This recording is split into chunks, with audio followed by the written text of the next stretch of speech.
Hi everybody, my name is Oshun the Great, and welcome to my beautiful channel. So yesterday I put up a video of how I escaped incest, and on that video I had a lovely subscriber ask me how you basically can part ways from parents that no longer serve you without feeling guilty.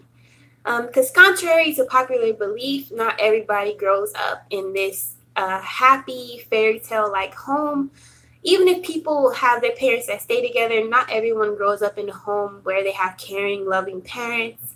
Sometimes your parents and your family can be the most toxic people. And it's very sad, but it's very true. Not everyone has come from the same backgrounds. Well as even me, I don't have this. My family has always been this type of family that cares a lot about how things seem, but behind closed doors, a bunch of crazy toxic shit was going on. It was very draining, manipulative, belittling, all of those things. So today I'm going to touch on kind of like how I parted ways from my parents and my family, the feelings behind doing so, and what I'm doing now. Maybe this can kind of help that subscriber out a little bit. So again, I haven't had the best childhood growing up. And growing up, again, we are conditioned to always put our faith into adults. Because when we're children, we're pretty much powerless. And whoever is in our life taking care of us, that is who we trust in, because they're the ones feeding us, clothing us. And sometimes those people they can be pretty much like monsters. Yeah, they can be pretty bad people. But just because they're blood, we are conditioned to feel guilt or shame around treating them poorly, or not giving them the benefit of the doubt when they do treat you bad. We are taught shame for like wanting to erase them from our life, even though they do deserve it a lot of times. So with that being said, you must understand that all of that is just conditioning. We're just taught to put family above all. Because family holds this stigma that blood is thicker than water, so you must put up with what they do. But that is bullshit, because if family rapes you, hurts you, or belittles you, or doesn't love you the way that you feel you should be loved, they should be erased just like any other toxic relationship in your life. Acquaintances, friends, colleagues at work, a job that doesn't give a fuck about you, all of that should be changed, and so should family if they do not treat you with respect and uplift you, or even go with your ideal of how you want your life to be in the future. So you must understand that it's okay to want to take toxic people out of your life, even family.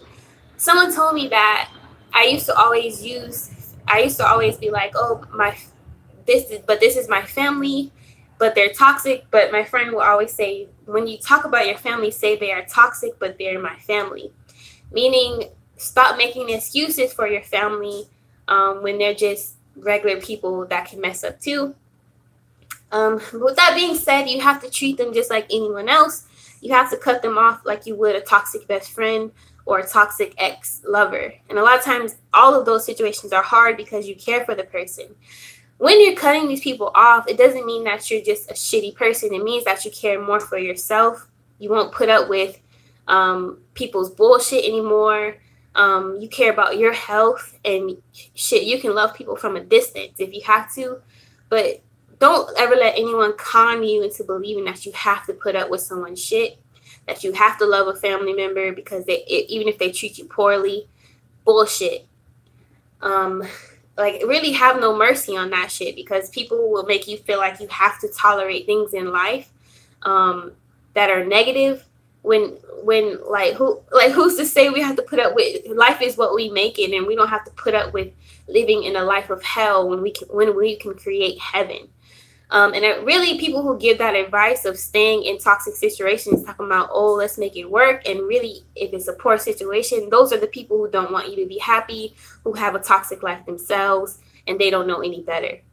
So all it comes back to is listening to your intuition and what you feel like you should do ultimately. If you should cut your family off or your parents, do so. I did feel a lot of guilt at first when I cut off my parents because, again, you're taught to just be unconditional to your parents. But after a while, I realized that they were my top abusers. So if you're a person that comes from a space of love, you're going to feel guilt and shame. But you have to bear with yourself. You can't go back regardless of how you feel. Guilt and shame is normal. It's just a matter of you have to learn how to let go eventually. Give yourself time. It's not going to happen overnight. Just remind yourself every day that you don't have to put up with shit, and that family ultimately can be let go, because you can always create a new family of your highest version. And a lot of people don't want to act like family is that disposable, but they really are. Just like friends, you could change your life as much as you want, and we choose every day. I always tell people, and they always don't want to hear this shit, but we make the choice every day of whether we stay in a crappy job, stay in a crappy relationship, put up with certain people's shit. It's up to you whether you're going to do it or not. But honestly, once you understand that family is just people like anyone else, then it'll be easier to let them go. Obviously, you spent the majority of your life with family half the time, so it's going to be a different process as far as how long it'll be to let them go. But honestly, it's about cutting all connection from them like you would anyone else.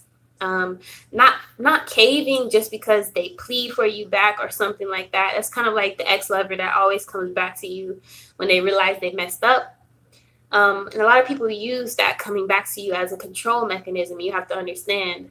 It doesn't mean that they care for you or they're less toxic. You really have to use your judgment on this. But I'm working on letting my family go in my mind, body, and soul.